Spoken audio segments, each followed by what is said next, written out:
87 मेहर के सवाल और शहजादों के। मेहर बड़ी हिम्मत जुटाकर दोस्ती का फर्ज निभाते हुए अपनी पकड़ हाथ में लिए हुए सोने के जग पर अपनी पकड़ मजबूत कर चुकी थी। ये जग 3 किलो का था, यानी इससे किया हुआ अटैक किसी को भी गहरा जख्म दे सकता था। मेहर बस अल्लाह का नाम लेकर जल्दी से दौड़ते हुए, हम तुम्हें छोड़ेंगे नहीं, छोड़ दो हमारी दोस्त को वरना हम, कहते हुए वहां जैसे ही उससे जग से उस इंसान के सर पर वार करने वाली थी कि तभी अचानक ही मेहर का हाथ किसी ने हवा में रोक लिया और अब मेहर अगले ही पल हैरान रह गई। उसके लगभग सांस ही अटक चुकी थी, क्योंकि उसका हाथ रोकने वाला कोई और नहीं बल्कि मेहर के सबसे बड़े भाई सरफराज थे। वही अचानक अपने सामने मेहर को देखकर सीट पर बैठा हुआ शख्स, जो कि कोई और नहीं बल्कि शहजादे सैफ थे, और उनकी बगल में मरियम जो कि उनसे झगड़ा कर रही थी, वह लोग भी हैरान रह गए। और अब थोड़ी ही देर बाद महक और मरियम एक साथ बैठे हुए थे और महक को अब सब कुछ पता चल चुका था कि इस वक्त वह प्राइवेट जेट में है और अपने भाइयों के साथ ब्रुनेई यानी कि अपनी सल्तनत में जा रही है। जो जानकर महक काफी हैरान थी और वह परेशान होते हुए अपने भाईजान से बोली, वह सब तो ठीक है भाईजान, लेकिन हमें इस तरह किडनैप करके लाने की क्या जरूरत थी? और हमारे रहीम, उन्हें पता चला कि हम उससे जगह नहीं है जहां वह हमें छोड़कर गए हैं तो वह हम पर बहुत नाराज होंगे, हम तो उन्हें बताकर भी नहीं आए।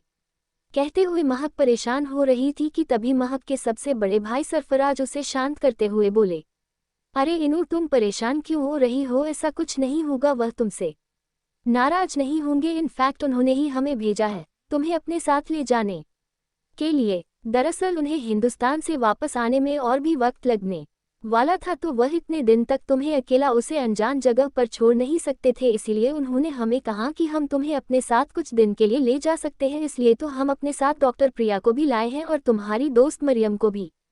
और अपने भाई की बात को सुनकर महक थोड़ा सा शांत हो गई, लेकिन मरियम, उसकी आंखें हैरानी से बड़ी हो गई, क्योंकि उसे मालूम था कि मेहर के भाई झूठ बोल रहे हैं, क्योंकि जिस तरह से उन्होंने मेहर को चोरी छुपे किडनैप किया था और यह कहा था कि जब तक रेहान मलिक को पता चलेगा वह लोग काफ़ी दूर चले जाएंगे और उसके बाद रेहान मलिक मरियम की जान ले लेंगे। यह बात याद आते ही वह जैसे ही महक से कुछ कहने वाली थी, तभी मरियम की बगल में बैठा हुआ सैफ धीरे से मरियम का हाथ उसके शोल्डर पर दबा देता है और अपनी खतरनाक का जाने वाली हरी आंखों से उसे घूरता है। वह दांत पीसकर एक आईब्रो उठाकर उसे वार्निंग दे रहा था और अचानक सैफ के डरावनी एक्सप्रेशन को देखकर मरियम घबराते हुए बिना कुछ बोले खामोश हो गई। और वही महक कुछ सोचकर मुस्कुराते हुए अपने भाई से बोली, अच्छा ऐसा है क्या? फिर तो ठीक है, लेकिन भाई जान प्लीज हमें एक बार रहीम से बात कर दीजिए ना। वह जब से गए हैं ना तब से हमारी उनसे एक बार भी बात नहीं हुई, हमें उनकी बहुत याद आ रही है। पता नहीं वह हिंदुस्तान ठीक से पहुंचे होंगे या नहीं, उन्होंने खाना खाया होगा या नहीं। दादा जान, खाला जान, उन लोगों से भी बात नहीं हुई। और महक की इस बात को सुनकर महक के सभी भाई के चेहरे के एक्सप्रेशन बदल गए थे, लेकिन फिर जुबेर बात को संभालते हुए बोले, अरे मेहर, तुम्हारे रहीम अभी तुमसे बात नहीं कर पाएंगे। दरअसल वो इस वक्त हिंदुस्तान में है ना, तो वहाँ रात हो रही है। हमने शाम को ही उनसे बात की थी, उन्होंने कहा कि वह वक्त मिलते ही तुम्हें कॉल करेंगे। उन्होंने कहा कि तुम अपना ख्याल रखना और टाइम पर अपनी मेडिसिन, थेरेपी और एक्सरसाइज करना। वह जल्दी ही आएंगे तुमसे मिलने और तब तक तुम हमारे साथ रहना। अच्छा ये बताओ, तुम्हें क्या सिर्फ अपने रहीम का ख्याल है, अपने भाईजान, दादा जान, अब्बा जान और बाकी घर वालों का नहीं? तुम तो उन लोगों के बारे में कुछ भी नहीं पूछ रही, लगता है हमारी इनायत हमसे प्यार ही नहीं करती। इतना कहकर जुबेर ने मासूम सा चेहरा बना लिया और उसकी इस हरकत को देखकर बाकी तीनों भाई भी हैरान थे, लेकिन फिर उन लोगों ने मामले को समझते हुए वह भी अपना चेहरा बना लेते हैं। और अचानक अपने सामने अपनी कर भाई, जो कि आज मासूम सा चेहरा बनकर खड़े थे, उन्हें देखकर महक के चेहरे पर बड़ी थी मुस्कान आ गई। वह खुश होते हुए तुरंत अपनी जगह से उठकर खड़ी हुई और जुबेर को गले लगाते हुए बोली, ऐसा कुछ भी नहीं है भाईजान, हम आपसे बहुत प्यार करते हैं। हम तो बस रहीम के बारे में इसलिए पूछ रहे थे क्योंकि हम नहीं चाहते वह हम पर नाराज हो, वरना उन्हें मनाना बहुत मुश्किल हो जाता है। और आप तो मेरे प्यारे भाईजान हैं, आपकी मेहर आपसे प्यार क्यों नहीं करेगी? और अचानक मेहर के मुंह से अपने लिए मेहर नाम सुनकर ही उसके तीसरे भाई यूनुस धीरे से उसके चेहरे के पास झुककर उसे अपने सीने से लगाते हुए बोले, अच्छा ऐसी बात है तो क्या तुम सिर्फ अपनी जुबेर भाई को प्यार करती हो, हमें प्यार कौन करेगा? और तुम अपने आप को मेहर क्यों कह रही हो? तुम हमारी इनायत हो। यूनुस की बात को सुनकर मेहर अब धीरे से यूनुस के गले लगाते हुए बोली, माफ करना भाईजान, लेकिन बचपन से हमारा नाम महर था ना, इसलिए हमें में रही याद है, अभी नए नाम की आदत नहीं हुई।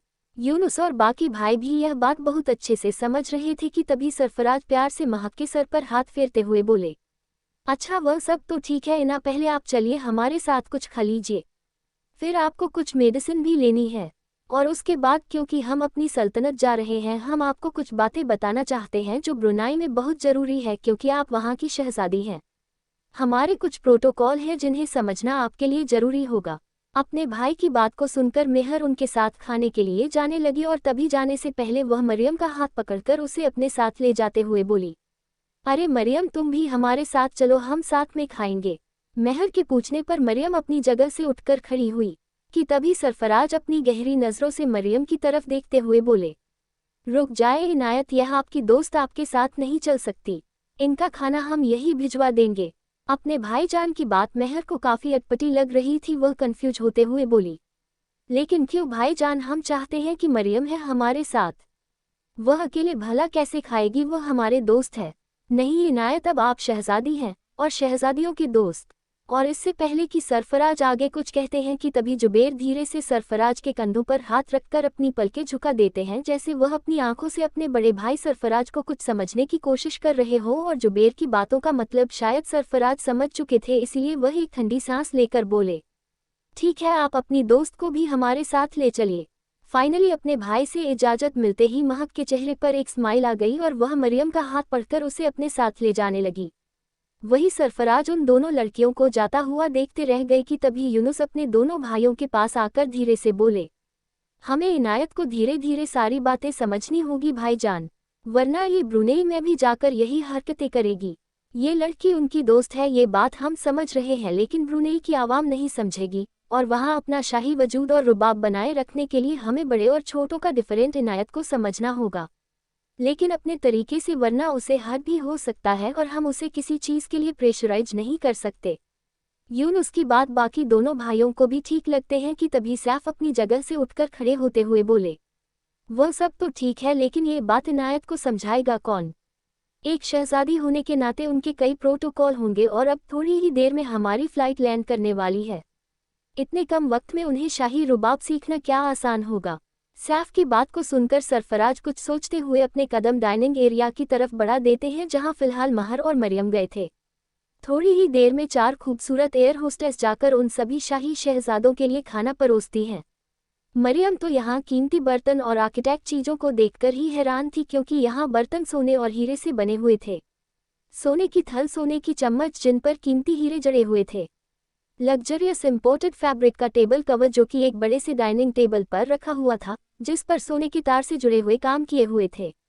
इन लग्जरियस चीज़ों को देखकर तो ऐसा लगा जैसे वह 11वीं साड़ी के किसी राजा महाराजा के समय में आ गई है। उसे अब सचमुच मेहर एक शहजादी लग रही थी। वहीं अब वह मेहर के सभी भाइयों के कपड़े नोटिस करने लगे। मेहर के सभी भाई अभी भी अपने शाही लिबास में थे।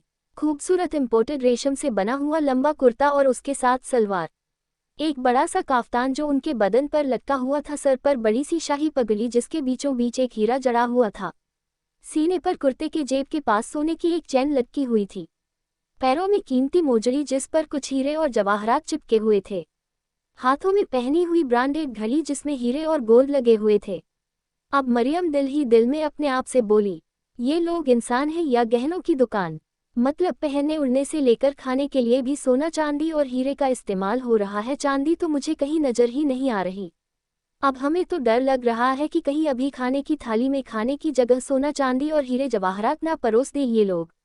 इतना कहकर वह बेचारी दिल ही दिल में मुंह बना लेती है कि तभी उसने देखा कि एयर होस्टेस थालियां में कई तरह के लजीज पकवान परोस रही थी, जिन्हें देखकर मरियम के मुंह में पानी आने लगा और वह दिल ही दिल में खुश होकर बोली, चलो शुक्र है सोने की थाली में इंसानों वाला खाना है।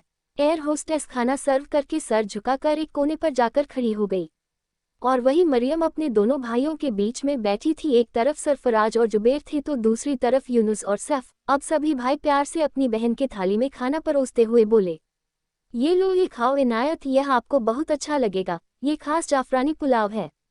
इसके चावल खास तौर से अफगानिस्तान में उगाए जाते हैं। ये खास शीर खुरमा बिरयानी इसका जायका आपको कजाकिस्तान की याद दिलाएगा। ये तुर्कमेनिस्तान से लाए हुए खास बादाम से बना हुआ वहाँ की स्पेशल डिश। कहते हुए उसके भाई उसे सभी स्पेशल डिश परोस रहे थे।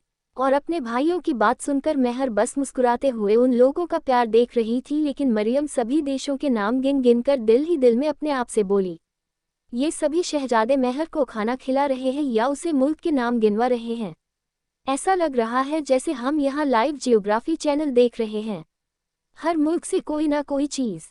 अब तो हमें घबराहट हो रही है कहीं ये लोग ये ना कह दे कि इस चिकन बिरयानी में इस्तेमाल किया हुआ चिकन यह आसमान से तोड़कर लाए थे।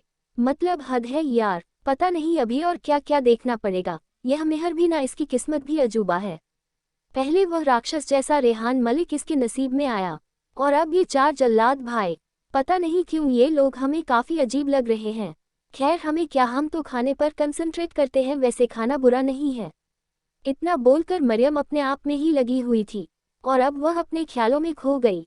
जब मरियम को होश आया उसकी नज़र सामने सैफ पर गई और सैफ को देखकर उसे याद आ गया कि सैफ ने उसे हेलीकॉप्टर में किस किया था, जिसे याद कर मरियम सैफ पर चिल्लाने लगी थी। उसने धमकी दी थी कि वह मेहर को सब कुछ बता देगी कि कैसे उसके भाइयों ने उसे किडनैप किया और सैफ ने उसे किस किया।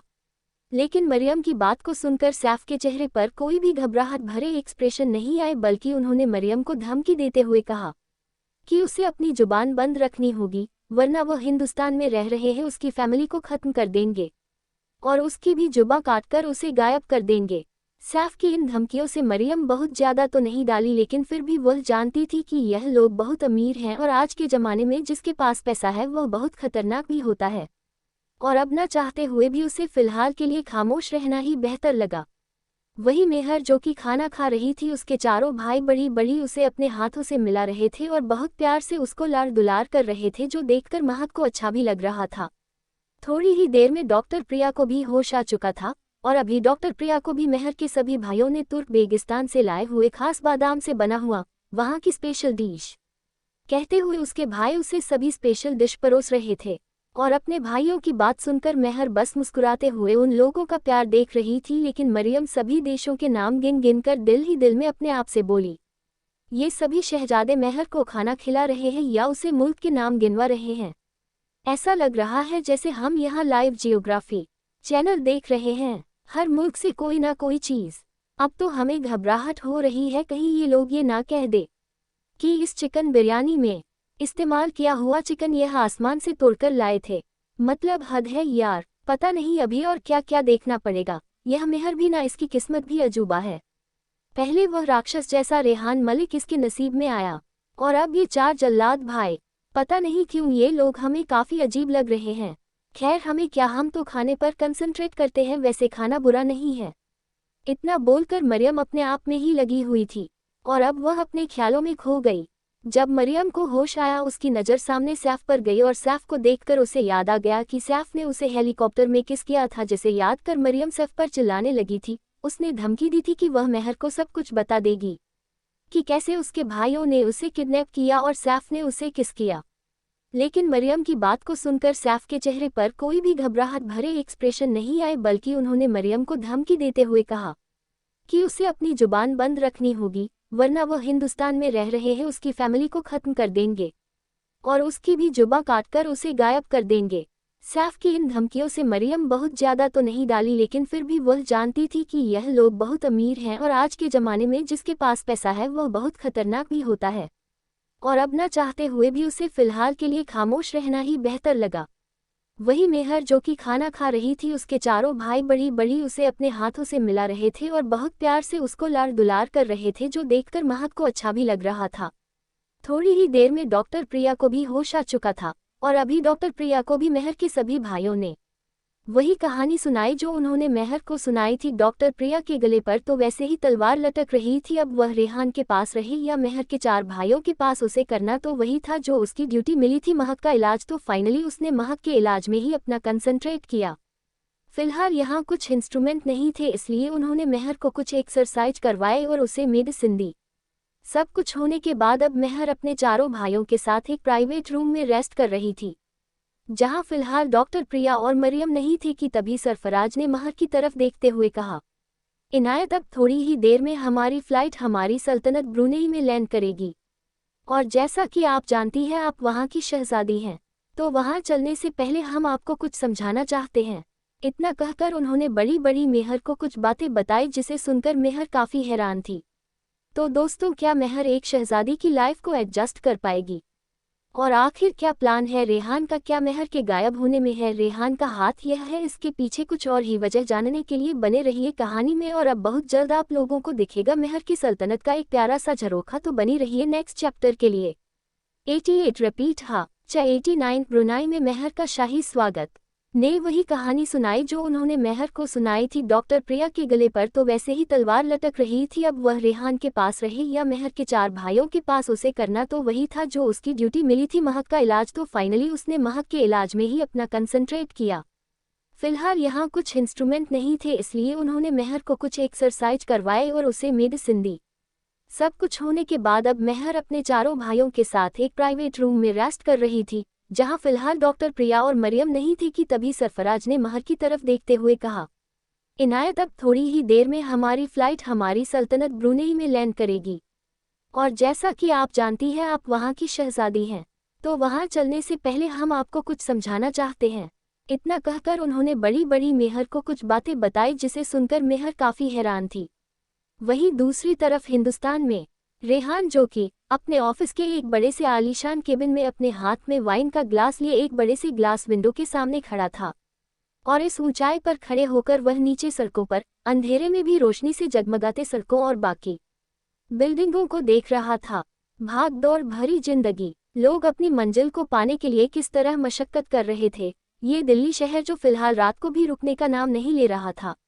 खुले आसमान में चांद की चांदनी बिखरी हुई थी, तारे टिमटिमा रहे थे और रेहान की नीली आंखें इन सभी चीजों को नोटिस करते हुए धीरे धीरे लाल होने लगी थी। इस वक्त उसके चेहरे पर बहुत ही ज्यादा ठंडे एक्सप्रेशन थे। इस वक्त रात के लगभग 2:30 बजे बज रहे होंगे। रेहान अभी भी अपने ऑफिस में ही था कि तभी उसके मोबाइल फोन पर कुछ मैसेज आते हैं, जिसे देखकर उसके चेहरे पर इविल स्माइल आ गई, लेकिन इसके बावजूद उसके सख्त चेहरे पर कोई एक्सप्रेशन नहीं थे कि तभी रेहान अपने हाथ में लिए हुए वाइन के गिलास को हल्का हल्का हिलाते हुए मोबाइल फोन वापस अपनी पैंट की पॉकेट में रखता है और एक ठंडी सांस लेकर अपनी आंखें बंद करते हुए मेहर के मासूम और खूबसूरत चेहरे को याद करते हुए बोला, मंजिल को पाने के लिए जरूरी नहीं हर वक्त ताकत लगाई जाए, कुछ जगह दिमाग से काम लेना चाहिए। Don't do good work, do smart work. कहते हुए रेहान के चेहरे पर कुछ अजीब ही एक्सप्रेशन थे। वही थोड़ी ही देर बाद मेहर और उसके भाइयों की जेट एयरपोर्ट पर लैंड हो चुकी थी। इसके बाद वह लोग अपने जेट से निकलकर जैसे ही बाहर दरवाजे की तरफ आए, अचानक ही मेहर, मरियम और डॉक्टर प्रिया की आंखें हैरानी से फैल गई, क्योंकि इस वक्त उन लोगों के ठीक सामने सोने से बनी हुई राज की बगी थी। शाही शहनाए और न जाने कितनी ही तरह के ढोल नगाड़े 2 लाइन में खड़े हुए म्यूजिशियन बज रहे थे, जैसे मानो किसी राज्य के राजा महाराजा वहां पधारे हो। ब्लैक और ब्राउन ड्रेस में कई सारे सिक्योरिटी गार्ड, सीने पर कई तरह के वीरता पुरस्कार बैज लगाए हुए, कंधे पर कुछ 5 स्टार रेटिंग जैसे बने हुए टैग पर कुछ व्हाइट कलर की रस्सी जैसे बेल्ट लटके हुए थे, सर पर एक बहुत ही बड़ी पगड़ी, हाथों में व्हाइट ग्लव्स, पैरों में जूते जो कि घुटनों तक आते थे, चेहरे पर बड़ी बड़ी मूछें और क्लीन शेव दाढ़ी। चेहरे पर कोई एक्सप्रेशन नहीं। उन लोगों की गिनती लगभग 100 या 150 होगी। वह 2 लाइन में बिल्कुल किसी मिलिट्री कमांडर की तरह अपने हाथों में गन लिए खड़े सीना तान कर खड़े थे। इसके बाद उन लोगों की लाइन के खत्म होते ही कई सारी शाही लिबास में घाघरा चोली पहने गहनों से लदी हुई औरतें तेजी से मुस्कुराते हुए झूम झूम कर गाना गाते हुए वह डांस करने लगी। इसके अलावा वहां घोड़े हाथी आए हुए थे जिनके ऊपर उनके सवार बैठे थे। और इतना ही नहीं, कुछ आर्मी ऑफिसर्स तेजी से अपने जूते बजाते हुए एक लाइन में किसी रोबोट की तरह चलते हुए तुरंत ही एयरपोर्ट के बीचों बीच जहाज के सामने आकर खड़े हो गए, जहां से एक लंबी सीढ़ी ऊपर की तरफ जा रही थी। वह लोग नीचे खड़े होकर ही अपने शाही शहजादे और शहजादी को तेजी से ग्रेड करते हुए सल्यूट करने लगे। उनके सामने कुछ करतब दिखाते हैं वह तेजी से पर पटकते हुए बार बार लेफ्ट राइट घूम रहे थे। इसके साथ ही वहां एक अजीब सा शहनाई जैसा म्यूजिक बजने लगा, जिसे सुनकर मेहर कंफ्यूज होते हुए अपने बगल में अपने भाई की तरफ देखती है तो शहजादे सरफराज मुस्कुराते हुए मेहर के कंधे पर हाथ रखकर बोले, आपकी स्वागत की तैयारी है शहजादी? ये तो कुछ भी नहीं, अभी बहुत कुछ बाकी है। फिलहाल हमने आपको जैसा समझाया है वैसे ही सीना तानकर रुबाब के साथ हमारे साथ नीचे चलिए। और हाँ, अपने चेहरे पर यह नकाब मत हटाना, क्योंकि शहजादी को सबके सामने लाने का वक्त अभी नहीं आया है। फिलहाल चलिए, ब्रुनाई की आवाम आपका इंतजार कर रही है आपका इस्तकबाल के लिए। और अब अपने भाई की बात को सुनकर मेहर थोड़ा परेशान हो रही थी। उसे इन सब चीज़ों की आदत नहीं थी। तभी कुछ लड़कियां तेजी से दौड़ते हुए मेहर और शहजाद के पास आए और उन्होंने झुककर उन्हें इस्तकबाल किया। शाही शहजादे अपने चेहरे पर बिना किसी एक्सप्रेशन आंखों को चढ़ाकर धीरे से अपने कदम आगे बढ़ाने लगे। और अब वो लड़कियां जल्दी से मेहर के पास जाकर उसे ग्रीट करते हुए मेहर के पीछे जाकर उसके लंबे से काफ्तान को अपने हाथों से संभालने लगी। मरियम और प्रिया तो ये सभी सही रुबाब ही देखते में हैरान थी। वही मेहर, जिसने इस वक्त अपने बदन पर एक बहुत ही कीमती हीरो से जुड़ा हुआ शाही लिबास पहन रखा था, क्योंकि उसके भाइयों ने उसे पहले ही ये लिबास दे दिया था। ये लिबास जो कि एक बहुत ही लंबे सूट टाइप के कुर्ती स्टाइल का था, नीचे एक बहुत ही घेरदार लहंगा, सर पर एक लंबा सा दुपट्टा, चेहरे पर झील मिलने हीरे और सोने से जड़े हुए काम का नकाब, जिससे महल ने अपने आंखों को छोड़कर पूरे नाक और चेहरे को ढक रखा। महर के हाथों में कई तरह के कीमती हीरे जवाहरात से बने हुए बैंगल्स और हाथ फूल थे। वह उसे गोल्डन कलर के खूबसूरत लिबास में बहुत ही ज्यादा ब्यूटीफुल लग रही थी। सूरज की किरण जैसे ही उसकी ड्रेस और गहनों पर पड़ती, मेहर एक खूबसूरत फूल की तरह चमक उठती। और आज फाइनली उसे देखकर समझ में आ रहा था कि क्यों उसका नाम इनायत है। वह सचमुच आज खुदा की इनायत लग रही थी, बहुत ही खूबसूरत लिबास में आसमान से उतरी हुई परी की तरह। अपने भाइयों के बताए हुए मुताबिक मेहर धीरे धीरे अपने कदम बाहर की तरफ बढ़ाने लगी। उसका लिबास बहुत ही ज्यादा बड़ा था। उसका लहंगा जमीन को छूते हुए मानो पोछा लगा रहा था। गनीमत रही कि उसने अपने पैरों में मोजड़ी पहन रखी थी, वरना हाई हील सैंडल में तो शायद वह खुद को संभाल भी नहीं पाती। उसकी लिबास बहुत ही ज्यादा भारी था। और वही सिक्योरिटी रीजन से प्रिया और मरियम को खूबसूरत गोल्डन कलर के बरखा दिया गया था, जिसके कारण उन दोनों लड़कियों की सिर्फ आंखें ही नजर आ रही थी, और वह आंखें भी हैरानी से फैली हुई थी। मेहर जैसे ही धीरे धीरे अपने कदम नीचे उतरती, उसके पीछे चलने वाली वह 4 लड़कियां, जो कि शायद यहाँ की शाही सर्वेंट थी, उन्होंने अपने बदन पर व्हाइट शर्ट, रेड कलर के ब्लेजर और पैंट पहन रखे थे। सर पर तिरछी टोपी जिसमें नेक लगा हुआ था। उन लड़कियों का चेहरा कुछ हद तक कर हो रहा था, उनके सिर्फ होंठ और नाक ही नजर आ रहे थे। पैरों में बेली शूज और सीने पर लटका हुआ उनके नाम का टैग। वह लड़कियां सभी बराबर हाइट, वेट और फिगर की थी, मानो जैसे किसी ने उन्हें सांचे में ढालकर बनाया हो। वह मेहर के पीछे लंबे से दुपट्टे को संभालते हुए जैसे ही नीचे आई, घाघरा चोली में डांस करती हुई सभी औरतें जल्दी जल्दी आगे आकर डांस करते हुए ही सभी शाही शहजादे और अपनी नई शहजादी को ग्रीट करती है। इसके साथ ही वह झूम झूम कर नाच रही थी, जो देखकर शहजादे सैफ ने अपने गले में पहना हुआ एक मोतियों की माला उन औरतों की तरफ उछाल दिया। इसके बाद उन औरतों के चेहरे पर स्माइल आ गई, क्योंकि यह मोतियों की माला कोई आम मोती नहीं बल्कि दुनिया के सबसे खास रेयरेस्ट मोती की माला थी, जिसकी एक एक मोती की कीमत शायद करोड़ों में होगी। अब शाही शहजादे एक साथ लाइन में धीरे धीरे आगे बढ़ने लगे और शहजादी उनके पीछे पीछे चल रही थी। दोनों तरफ अभी भी गार्ड की लाइन बिल्कुल सीना ताने खड़ी थी। उन लोगों को शाही सलामी दी जा रही थी और कुछ ही देर में वालों हाथी और घोड़े के बीच शाही बगी के सामने थे, जहां एक साथ लाइन में 5 शाही बगी थे, जिनका साइज बहुत ही ज्यादा बड़ा और आलीशान था। आगे लगे हुए 5-5 घोड़े, 24 कैरेट से बना हुआ सोने का सिंहासन, जिस पर बहुत ही सॉफ्ट कुशन लगे हुए थे।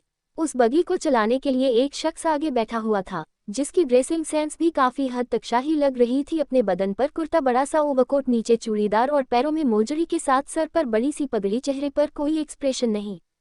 उसने अपने हाथों में घोड़े की लगाम थाम रखी थी।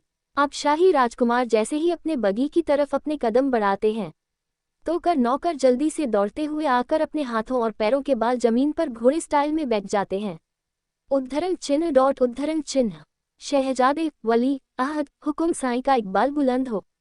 वह अपनी ड्यूटी दे रहा था, जिसे सुनकर सबसे बड़े शहजादे सरफराज बिना किसी एक्सप्रेशन उसकी कमर पर अपने पैर रखकर धीरे से चढ़ने वालों कि तभी आसपास दोनों कर आकर उन्हें सहारा देते हुए बगी में बिठाते हैं। इसके बाद वह अपने बदन पर लटक रहे लंबे से काफ्तान को बड़े ही स्टाइल के साथ झटक कर अपनी जगह पर शाही स्टाइल में बैठकर अपने हाथों को बगल में ले जाते हुए, बाजी के साइड में एक डोर था जहां से कुछ सोने के सिक्के निकाल कर वह उन लोगों की तरफ बिना देखे फेंक देते हैं, जिसे तुरंत ही उन लोगों ने उठा लिया और फिर झुककर उन्हें सलाम करते हुए कहा, शहजादे हुकुम साईं का इकबाल बुलंद हो। इतना कहकर वह लोग सर झुकाकर वहां से भाग गए और अब उनके पीछे वाली बगी में शहजादे जुबेर भी अपनी शाही बगी में जाकर बैठ, उन्हें भी कुछ इसी तरह उनकी बगी में बिठाया गया और अब उन्होंने भी अपने ड्रावर से कुछ सोने के सिक्के निकाल कर उन लोगों की तरफ फेंके। शहजादे हुकुम साई का इकबाल बुलंद हो, कहकर वह सर्वेट भी वहां से चले गए। अब तीसरे भाई जुबेर अपनी बगी में बैठे और उनका स्टाइल भी कुछ ऐसा ही था। यह नज़ारा देखकर तो मेहर भी पूरी तरह हैरान थी, क्योंकि उसे लगा नहीं था यहाँ कुछ इस तरह से लोगों के साथ ट्रीट किया जाएगा। वही मरियम और डॉक्टर प्रिया भी हैरान थी। लेकिन फाइनली सैफ जैसे ही अपनी बगी में बैठने वाले थे, कुछ सोचकर उन्होंने अपने कदम रोकते हुए पीछे आ रही मेहर की तरफ देखा और फिर अपने सर्वेंट को ऑर्डर देते हुए कहा, हम शहजादी इनायत के साथ उनकी बगी में जाएंगे। और अपनी शहजादे की बात को सुनकर सभी सर्वेंट हैरानी से एक दूसरे का चेहरा देखने लगे कि तभी एक रॉयल गार्डन अपना सर झुकाकर थोड़ा हिचकिचा कर बोला, लेकिन शहजादे हुकुम साईं, हुकुम की तामिल हो, कहते हुए सैफ ने उन लोगों को ऑर्डर दिया, जिसे सुनकर अब रॉयल गार्ड जल्दी से हाँ में सर हिलाकर पीछे हो गया। इसके बाद वह सर्वेंट जल्दी से आगे आए तो शहजादे सैफ एक खूबसूरत बाजी में जाकर बैठ गए जो कि मेहर के लिए तैयार की गई थी। उसके बाद एक लड़की जल्दी से आगे जाकर सोने से बनी हुई एक छोटा सा स्टूल उस बाजी के आगे रख देती है, जहां से मेहर उस पर पैर रखकर धीरे से ऊपर बैठने के लिए आई कि तभी शहजादे सैफ ने अपनी बहन को बैठाने में मदद किया। अब सैफ मुस्कुराते हुए मेहर की तरफ देखकर बोले, घबराओ मत इनायत, सब ठीक है, आपको नर्वस होने की जरूरत नहीं, हम हैं ना आपके साथ। अपने भाई की बात को सुनकर इनायत, जो कि सामने वाली सीट पर बैठी हुई थी, थोड़ा कंफ्यूज होते हुए बोली, लेकिन भाईजान ये सब इतना अजीब क्यों है? यह शाही तौर तरीके हमें बहुत अजीब लग रहे हैं। कुछ दिन की बात है, फिर नहीं लगेगा, आपको आदत हो जाएगी। और तब तक हम हैं ना आपको सब समझाने के लिए। खैर, वह बगल में ड्रॉ देखिए, उसमें कुछ सोने के सिक्के हैं, उनमें से कुछ आप सर्वेंट की तरफ फेंक दीजिए।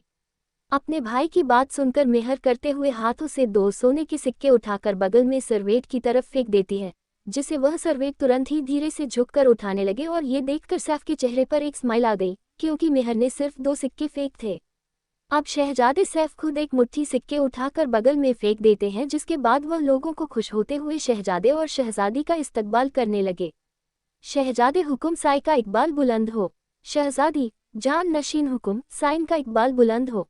अपने लिए सर्वेंट के मुंह से जान नसीन सुनकर मेहर कंफ्यूज होते हुए अपने भाई की तरफ देखकर धीरे से बोली, भाईजान ये हमें शहजादी या नशीन क्यों कह रहे हैं? हमारा नाम तो यहाँ इनायत है ना? मेहर के प्यार से सवाल को सुनकर सैफ ने मुस्कुराते हुए कहा, क्योंकि यह हमारी सल्तनत है शहजादी, यहाँ ये सभी हमारे गुलाम और सर्वेंट है, और ये लोग हमारा नाम नहीं ले सकते।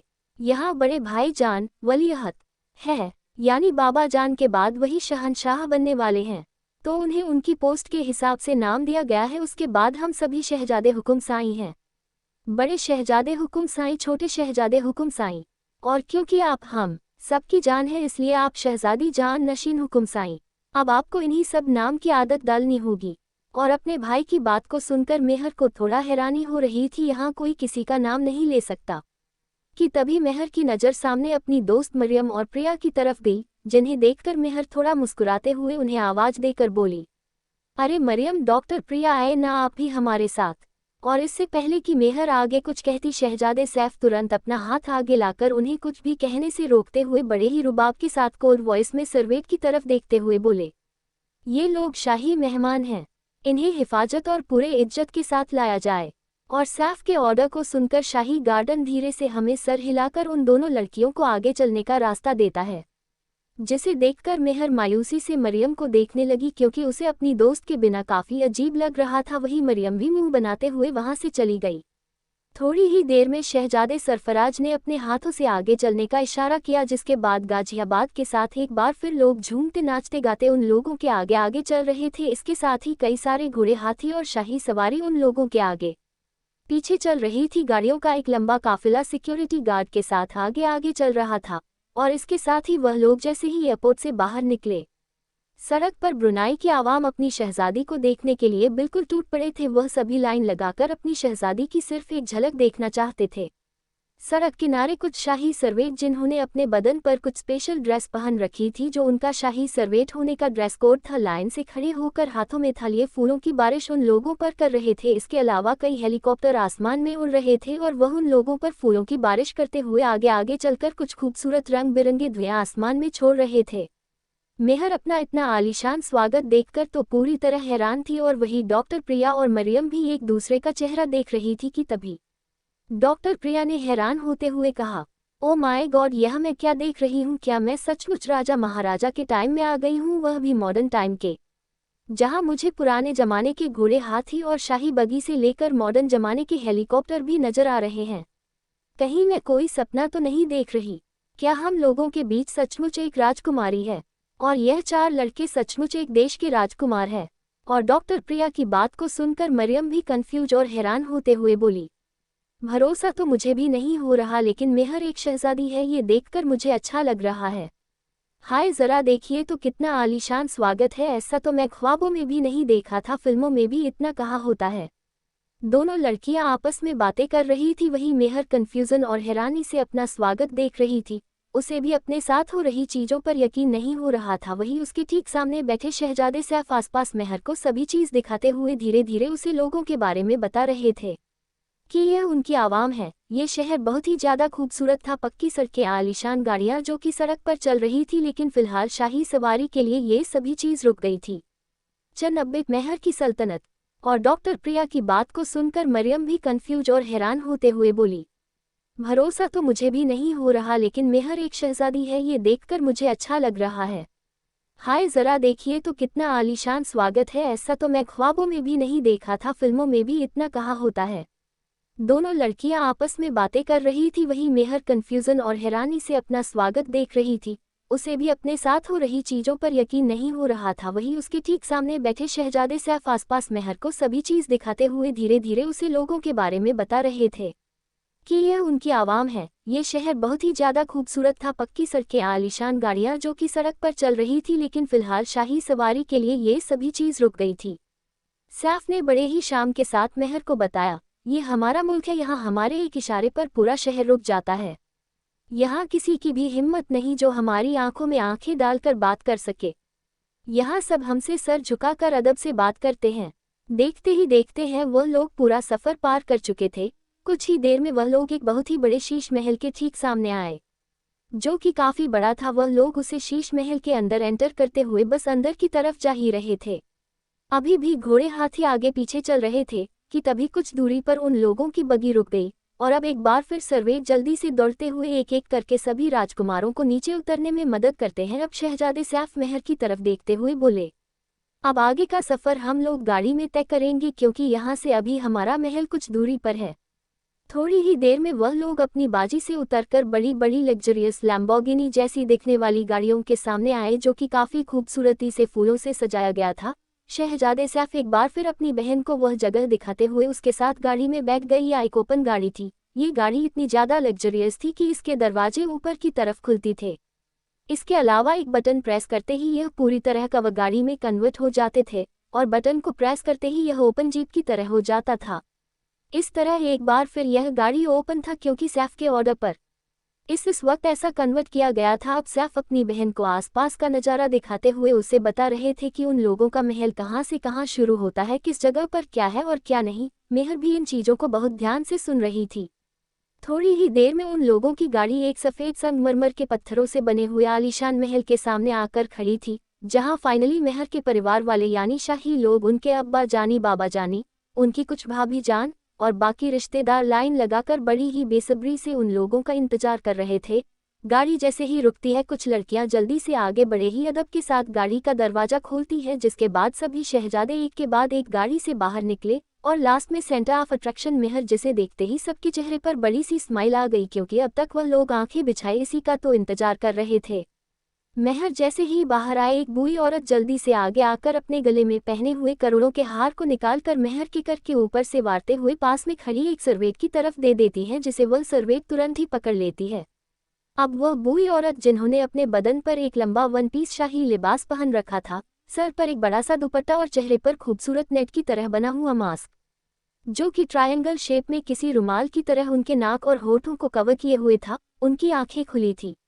अब बात तुरंत ही आगे बढ़कर मेहर को अपने सीने से लगाते हुए बोली, आखिरकार आप आ ही गए हमारी कलेजे के टुकड़े, हमारी शहजादी। हम आपको बात नहीं सकते, आपको अपने सीने से लगाने के लिए हम कितने बेताब थे।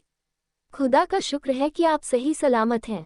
उन बूढ़ी औरत की आंखों में आंसू आने लगे थे। मेहर को समझ ही नहीं आ रहा था कि आखिर यह है कौन। वह बस उनकी आंखों में अपने लिए प्यार देख सकती थी कि तभी मेहर के भाई यूनुस धीरे से आगे आते हुए बोले, शहजादी इनायत, ये हमारी नानी जान है, बेगम रुकया बानो। अपने भाई के बताने पर मेहर मुस्कुराते हुए उनसे मिलती है। अब मेहर की नानी जान तुरंत ही साइड हो गई। इसके बाद मेहर के दादा जान आगे आकर अपनी पोती का इस्तकबाल करते हैं। इसके बाद मेहर उन्हें अदाब करने के बाद अपने बाबा जानी से मिलती है। वह लोग सोने से भरी हुई थाल और कई गहने से मेहर की नज़र उतरते हैं, क्योंकि वह इन लोगों से पहले भी मिल चुकी थी। नाना जान आगे आकर अपनी नातिन की बलिया लेते हुए उसके ऊपर करोड़ के गहने वारकर सर्वेद को दे देते हैं। इसके बाद ये सभी दान करने के लिए वहां से चला गया कि तभी सभी लोगों के मिलने के बाद कुछ लड़कियां जो कि लाइन लगाकर पीछे खड़ी थी और बड़ी ही हैरानी से मेहर को देख रही थी। मेहर के चेहरे पर अभी भी नकाब था। जल्दी से नानी जान की तरफ देखते हुए बोली, नानी जान, अगर इजाजत हो तो क्या हम लोग अपनी शहजादी से मिल सकते हैं? हम भी तो देखें आखिर इस खूबसूरत से नकाब के पीछे कौन सा खूबसूरत चेहरा है। इन्हें देखने के लिए हम भी बहुत बेताब हैं। उन लड़कियों के कहने पर नानी जान मुस्कुराते हुए हाँ में जवाब देती हैं। इसके बाद उनमें से एक लड़की तुरंत ही आगे आकर मेहर की नज़र उतार कर उसका चेहरा देखती है तो बस देखती ही रह गई, क्योंकि मेहर सचमुच बहुत खूबसूरत थी। माशाल्लाह ही, इतना खूबसूरत चेहरा किसी की नज़र ना लगे। वैसे शहजादी, हम लोग तो आपको जानते हैं पर शायद आप हमें नहीं जानती होगी, क्योंकि पहले मुलाकात ही नहीं हुई। तो हम अपने आप को खुद ही इंट्रोड्यूस करवा देते हैं। हम हैं आपकी बड़ी भाभी जान मुस्कान, शहजादे वालियाहत सरफराज फिरोज खान पठान की बेगम। और हम हैं आपकी दूसरी भाभी जान अलीना। और यह है हमारी कुछ बहनें जो आपसे मिलने के लिए बेताब थी।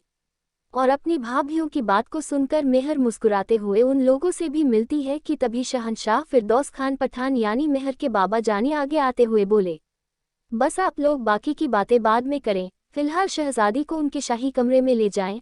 और हाँ, हमने शाम को एक खास दावत का इंतजाम किया है जिसमें हमारे कुछ बिजनेस एसोसिएट्स और कुछ लोग आने वाले हैं शहजादी से मिलने। इसके बाद कल हम लोग शहजादी को आवाम से मिलवाएंगे। शहंशाह के हम के बाद शहजादी मेहर को वहां से ले जाया गया।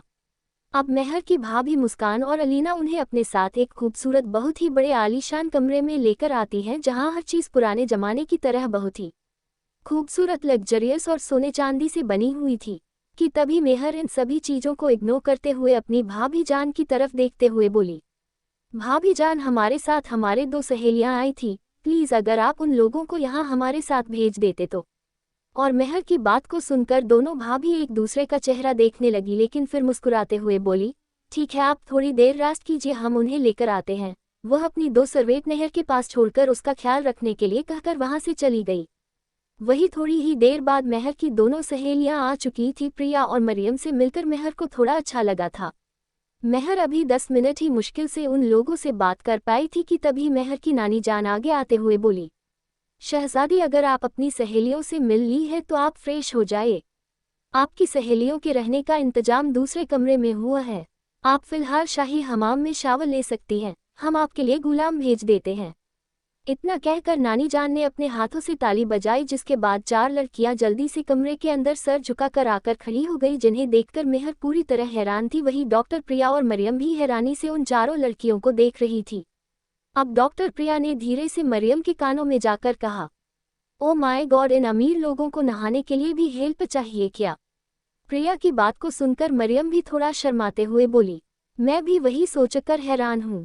कि तभी मेहर सर्वेट को देखकर हड़बड़ाते हुए बोली, नानी जान, नहीं नहीं, हमें इन लोगों की ज़रूरत नहीं है, हम खुद शावले लेंगे, हमें बस बाथरूम कहाँ है बता दीजिए।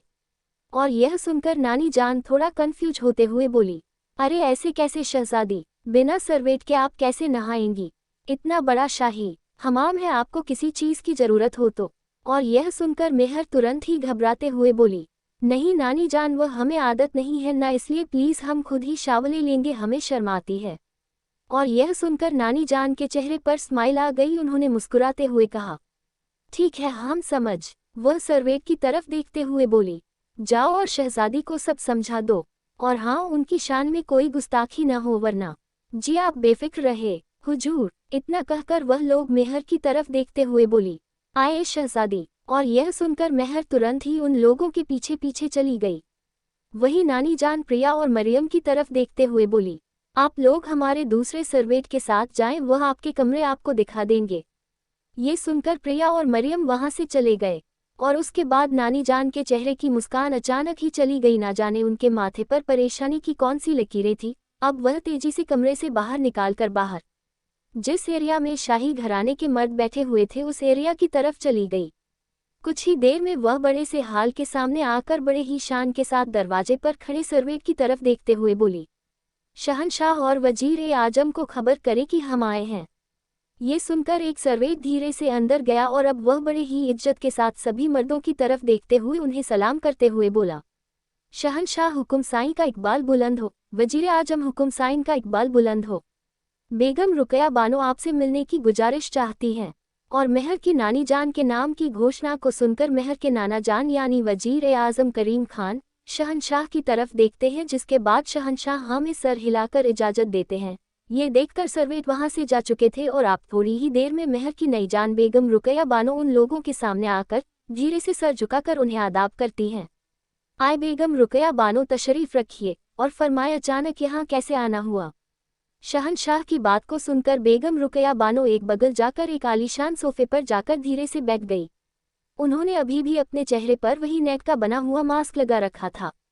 उन्होंने बड़ी ही मीठी आवाज में शहंशाह को बताया, शहंशाह, शहजादी को आप यहाँ ले तो आए हैं, लेकिन क्या आपको यह नहीं लगता कि शहजादी फिलहाल आवाम के सामने आने के लिए पूरी तरह तैयार नहीं है। हमारे कहने का मतलब है कि क्यों न पहले उन्हें ये कुछ दिन शाही महल में रहने दिया जाए, वह यहाँ के कुछ तौर तरीके सीख जाएं, यहाँ के नियम और कलर को समझ जाती। उसके बाद कहीं ऐसा ना हो कि। और नानी जान की बात को सुनकर चारों शहजादी भी धीरे से हमें सर हिलाते हैं। उसके बाद शहजादे जुबैर यानी कि मेहर के दूसरे भाई धीरे से अपना हाथ थोड़ा ऊपर की तरफ उठाते हैं, जिसके बाद उनके सामने शाही गद्दी पर बैठे हुए शहंशाह धीरे से हमें सर हिलाते हैं। और अब जुबैर ने अपनी बात कहानी शुरू की, शहंशाह बाबा जानी, हम भी नानी जान की बात से इत्तेफाक रखते हैं। हमें भी लगता है कि इनायत को फिलहाल कुछ वक्त देना चाहिए। अभी भी यहाँ बहुत कुछ ऐसा है जो उन्हें कुछ नहीं पता। अपने बेटे की बात को सुनकर शहंशाह बगल में कुछ ही दूरी पर बैठे नाना जान की तरफ देखते हुए बोले, इस बारे में आपका क्या ख्याल है वजीर आजम। और यहाँ सुनकर वजीर आजम कुछ सोचते हुए बोले, सच माने शहंशाह, तो हमें भी यह मशवरा ठीक लग रहा है। बिना तैयारी के शहजादी को इस तरह सबके सामने लाना शायद ठीक नहीं होगा। और यह सुनकर शहंशाह थोड़े परेशान होते हुए अपने बाबा जानी की तरफ देखते हुए बोले, तो फिर अब हम क्या करें वजीर आजम। हमने और बाबा जानी ने सल्तनत में टू अनाउंस कर ही दिया है कि आज शाम शाही दावत, और अब अगर हम लोग दावत से पीछे हटे तो बड़ी प्रॉब्लम हो जाएगी। इसका कोई रास्ता बताएं शहजादे वलीयत सरफराज, क्या आपके पास इसका कोई रास्ता है। और शहंशाह के पूछने पर शहजादे सरफराज कुछ सोचते हुए बोले, इसका फिलहाल एक रास्ता है शहंशाह बाबा जानी। तो दोस्तों, कैसी लगी आपको मेहर की सल्तनत और कैसे लगे वहाँ के शाही रसूख। अभी खुलने वाले हैं और भी कुछ पन्ने कैसे होंगे यहाँ के नियम और कैसे मेहर एडजस्ट करेगी इस सोने के पिंजरे में। आखिर क्या चल रहा है रेहान के दिमाग में और इन चीज़ों का क्या असर होगा मेहर पर। जानने के लिए बने रहिए कहानी में।